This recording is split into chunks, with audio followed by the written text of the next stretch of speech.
سورہ ہود کا 10واں رکوع ہے اور یہ 12ویں پارے کا بھی 10واں رکوع ہے۔ وَلَقَدْ آتَيْنَا مُوسَى الْكِتَابَ، اور ضرور بے شک ہم نے موسیٰ علیہ السلام کو کتاب دی۔ فَاخْتُلِفَ فِيهِ، تو اس میں پھوٹ پڑ گئی، لوگوں نے اس میں اختلاف کیا۔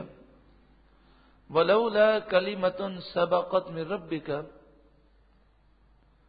اگر تمہارے رب کی ایک بات پہلے نہ ہو چکی ہوتی، لَقُضِيَ بَيْنَهُمْ، تو جبھی ان کا فیصلہ کر دیا جاتا۔ لیکن فیصلہ وہ قیامت کے دن ہوگا، یہ بات پہلے ہو چکی ہے، یہ وعدہ مقرر ہے۔ دنیا جو ہے وہ دارالامتحان ہے، اختلاف کرنے والے اختلاف کرتے ہیں لیکن حق واضح رہتا ہے۔ اگر غور کریں تو ہر شخص حق کو پا سکتا ہے۔ وَإِنَّهُمْ لَفِي شَكٍّ مِّنْهُ مُرِيبٍ، اور بے شک وہ ایسے شک میں مبتلا ہیں اس کی طرف سے کہ جو دھوکے میں ڈالنے والا ہے۔ وَإِنَّ كُلًّا لَمَّا لَيُوَفِّيَنَّهُمْ رَبُّكَ أَعْمَالَهُمْ، اور بے شک جتنے ہیں ایک ایک کو تمہارا رب اس کا عمل پورا بھر دے گا، یعنی جیسی کرنی ویسی بھرنی ہوگی۔ إِنَّهُ بِمَا يَعْمَلُونَ خَبِيرٌ، بے شک اللہ ان کے تمام کاموں سے باخبر ہے۔ فَاسْتَقِمْ،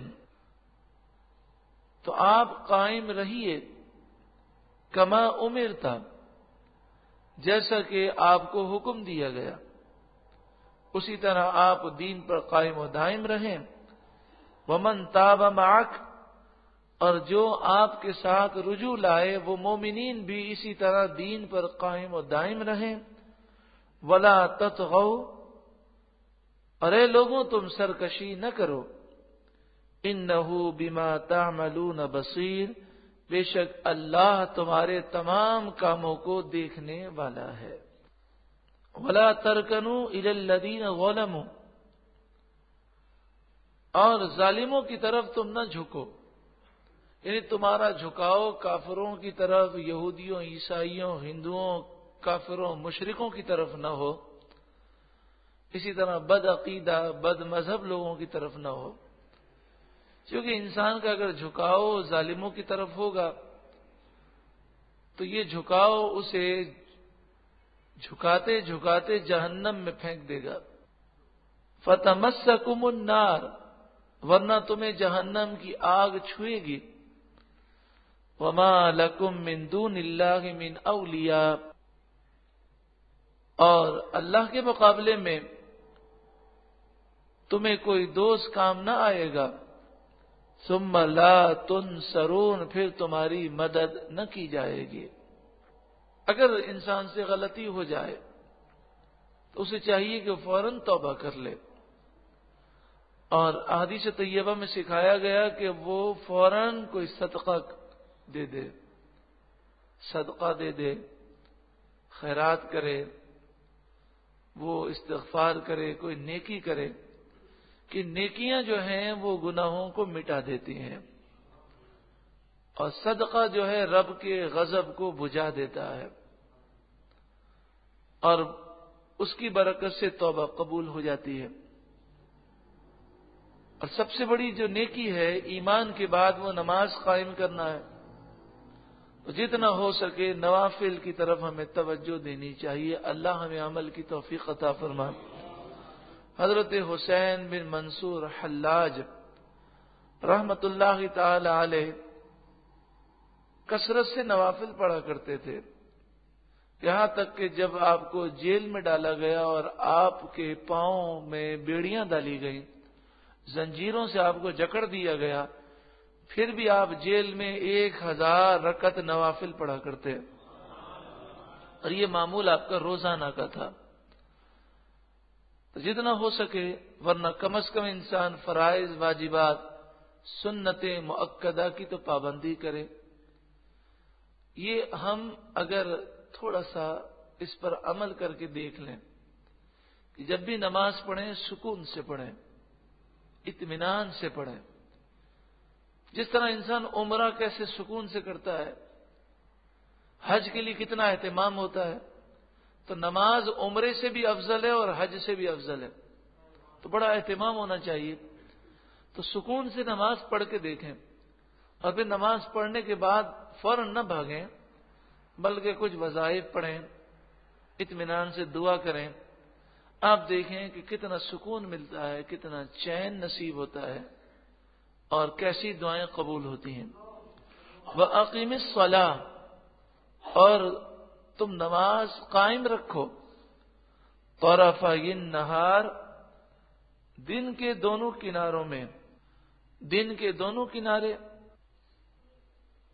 اب دیکھیں دن شروع ہوتا ہے صبح صادق سے اور ختم ہوتا ہے غروب آفتاب سے پہلے. تو جو دن کے کنارے ہیں اس میں فجر ہے اور ظہر ہے اور عصر ہے، یعنی یہ دن میں 3 نمازیں ہیں. وَزُلَفًا مِنَ اللَّيْلِ، اور رات کے کچھ حصوں میں، یعنی جب مغرب پڑی جاتی ہے تو رات ہو جاتی ہے، کیونکہ رات جو ہے وہ غروب آفتاب سے ہے اور مغرب جو ہے غروب آفتاب کے بعد ہے. تو مغرب اور عشاء جو ہے وہ مرادیں ہیں. جب دن کے کناروں کی بات کی جائے تو فجر وہ دن کی ابتدا میں ہے اور ظہر جو ہے وہ دن کے بیچ میں ہے اور عصر جو ہے دن کے کنارے پر ہے. تو پھر ظہر کیسے داخل ہوئی؟ تو مفسرین نے فرمایا کہ ایک لحاظ سے دیکھا جائے تو ظہر جو ہے وہ بیچ میں ہے، اور ایک لحاظ سے دیکھا جائے تو ظہر جو ہے وہ دن کے کنارے میں ہے، اس لیے کہ سورج جو ہے اس وقت سر پر ہوتا ہے، اور جیسے ہی سورج وہ ڈھلتا ہے تو وہ ایک کنارہ جو شروع ہوتا ہے تو اس کنارے کی ابتدا کے اندر ظہر پڑی گئی، یعنی سورج ڈھلنے کے بعد ظہر پڑی جاتی ہے. تو فجر جو ہے وہ ایک کنارے میں ہے، ظہر ایک کنارے پر ہے، اور عصر جو ہے وہ بالکل آخری کنارے پر ہے. ان الحسنات یذہبن السیئات، بے شک نیکیاں گناہوں کو مٹا دیتی ہیں.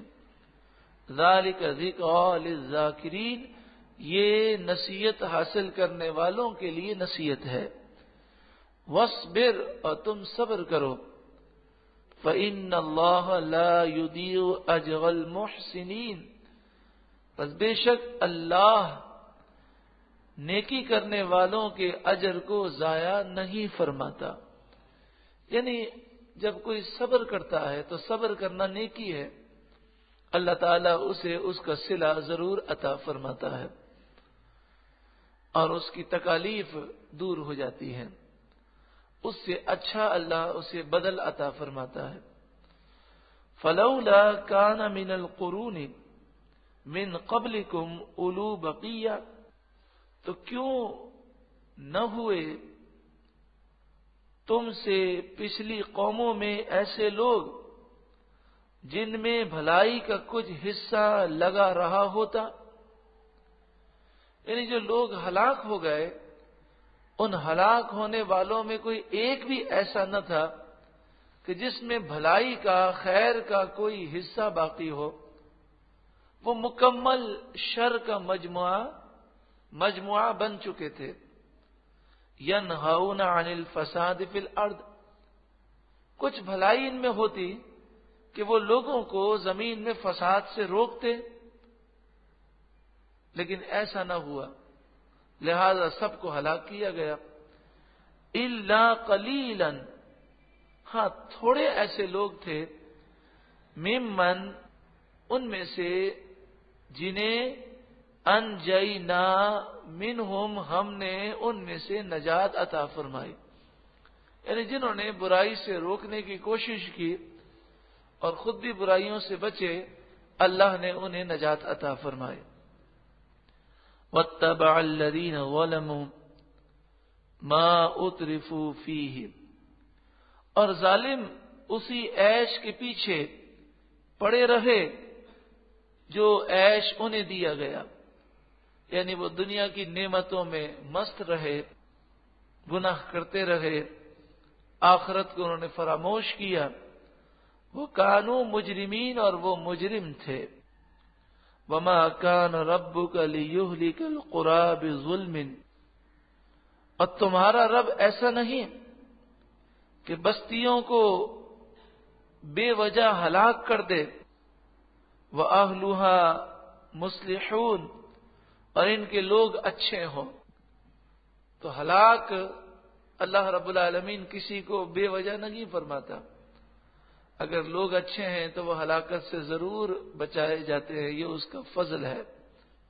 لہذا جس پر بھی عذاب آیا وہ ان کی گناہوں کی وجہ سے آیا. وَلَوْ شَاءَ رَبُّكَ، اور اگر تمہارا رب چاہتا، لَجَعَلَ النَّاسَ أُمَّةً وَاحِدَةً، تو تمام لوگوں کو ایک گروہ بنا دیتا. وَلَا يَزَالُونَ مُخْتَلِفِينَ، اور وہ ہمیشہ اختلاف میں رہیں گے. إِلَّا مَن رَحِمَ رَبُّكَ، مگر جن پر تمہارے رب نے رحم کیا. یعنی مراد یہ ہے کہ اگر اللہ تعالی چاہتا تو کوئی اختلاف کر ہی نہ سکتا. لیکن اس وقت پھر یہ دنیا جو ہے وہ دارالامتحان نہ ہوتا.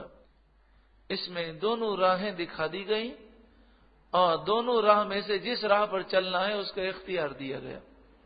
لہذا اب اس میں اختلافات ہوتے رہیں گے، لیکن جن پر اللہ رحم فرمائے گا وہ ہر قسم کے اختلاف سے بچیں گے اور جنت کا راستہ اختیار کریں گے.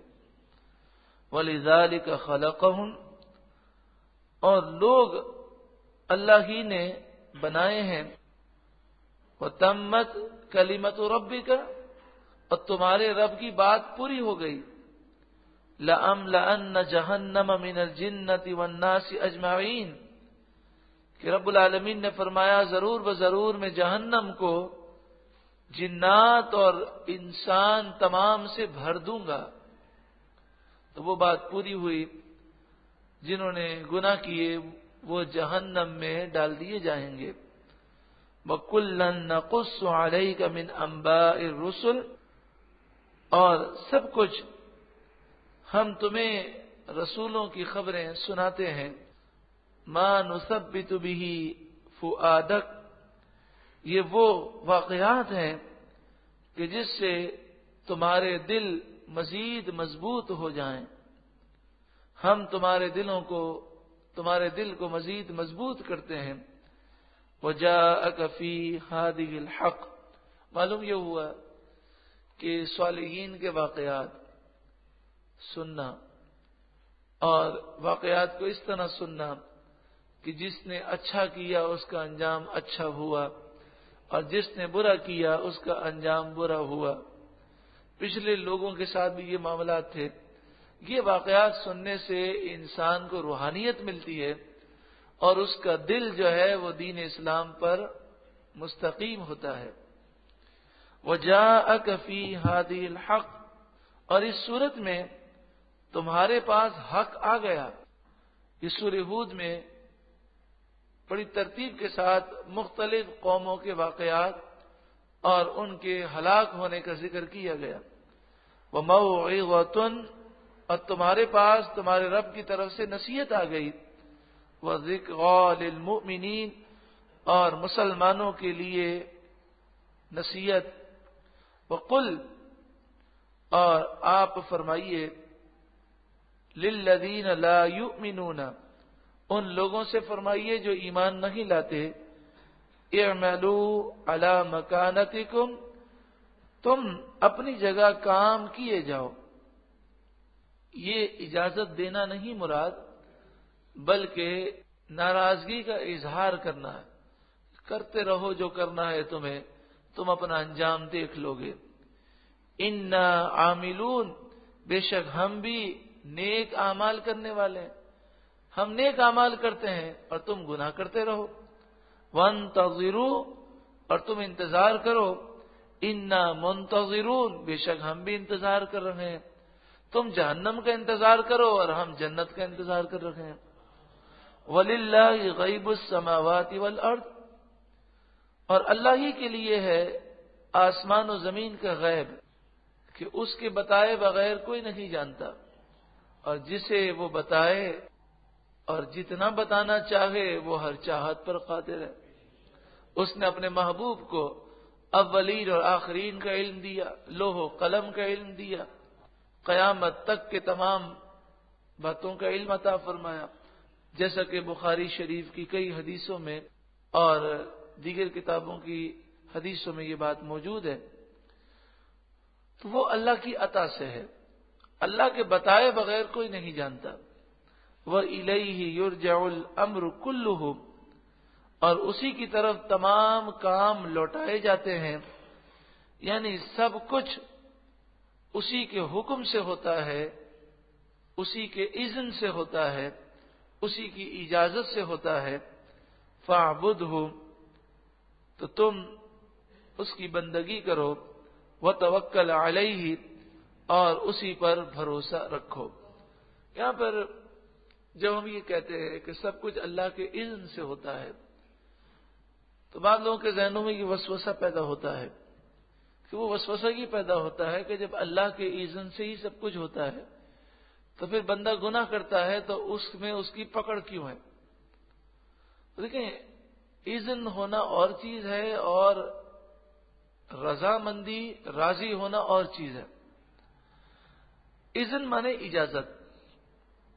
اس کو اس مثال سے ہم اکثر سمجھاتے ہیں کہ ایک استاد سارا سال اپنے طلباء کو پڑھاتا ہے اور بیچ میں وہ امتحان لیتا ہے، تو کلاس روم میں پڑھانے کا جو انداز ہے وہ یہ ہوتا ہے کہ اگر بچے کوئی غلط کام کرتے ہیں تو استاد ان کی ٹیبل پر آ کر، ان کی میز پر آ کر انہیں سمجھاتا ہے کہ یہ کام تم غلط کر رہے ہو۔ اسی وقت جو ہے کاپی چیک کی جاتی ہے، اسی وقت ان کی غلطی کی اصلاح کی جاتی ہے۔ یہ انداز ہوتا ہے کلاس میں۔ لیکن جب ایگزام ہوتا ہے، جب امتحان ہوتا ہے، تو اس وقت وہ 3 گھنٹے کے وقفے میں اذن ہوتا ہے کہ جس کو جو لکھنا ہے لکھے۔ ابھی نتیجہ نہیں دیا جائے گا، نتیجہ بعد میں دیا جائے گا۔ تو وہ دارالامتحان ہوتا ہے۔ دارالامتحان میں اچھا لکھنے، برا لکھنے، کاپی جو آپ کو خالی چھوڑنی آپ کی مرضی ہے، یہ آپ کو اختیار دیا گیا۔ لیکن استاد بتائیے تعریف کس طالب علم کی کرتا ہے؟ جس نے اچھا کام کیا ہوتا ہے۔ تو خوش استاد اچھے کام سے ہوتا ہے۔ لیکن جب دارالامتحان ہے تو دونوں طرح کا اذن ہے کہ جو کرنا ہے کر لو۔ تو اسی طرح دنیا جو ہے وہ دارالامتحان ہے۔ اللہ تعالیٰ نے ہمیں اذن دیا کہ اچھائی کرنے کا بھی اختیار ہے تمہیں، برائی کرنے کا بھی اختیار ہے، لیکن اس کا رزلٹ آخرت میں ملے گا۔ اور اللہ راضی ہوتا ہے اچھے کاموں سے۔ اگر اللہ کو راضی کرنا ہے تو اچھے کام کیے جائیں۔ فَاعْبُدْهُ، تو تم اس کی بندگی کرو، وَتَوَكَّلْ عَلَيْهِ، اور اسی پر بھروسہ کرو۔ وَمَا رَبُّكَ بِغَافِلٍ عَمَّا تَعْمَلُونَ، اور تمہارا رب تمہارے کاموں سے غافل نہیں ہے۔ سورہ ہود کا درس مکمل ہوا۔ یہ وہ سورت ہے کہ جس کی بڑی تعریفیں کی گئیں، اور نبی اکرم صلی اللہ علیہ وآلہ وسلم نے اس کا ذکر جس انداز میں کیا سورہ ہود کا کہ آپ صلی اللہ علیہ وآلہ وسلم نے گویا کہ ہمیں یہ درس دیا کہ اگر خوف خدا دل میں پیدا کرنا ہے، آخرت کی فکر پیدا کرنی ہے، تو سورہ ہود کو پڑھا جائے، سمجھا جائے۔ الحمدللہ ہم نے یہ سورت مکمل کی۔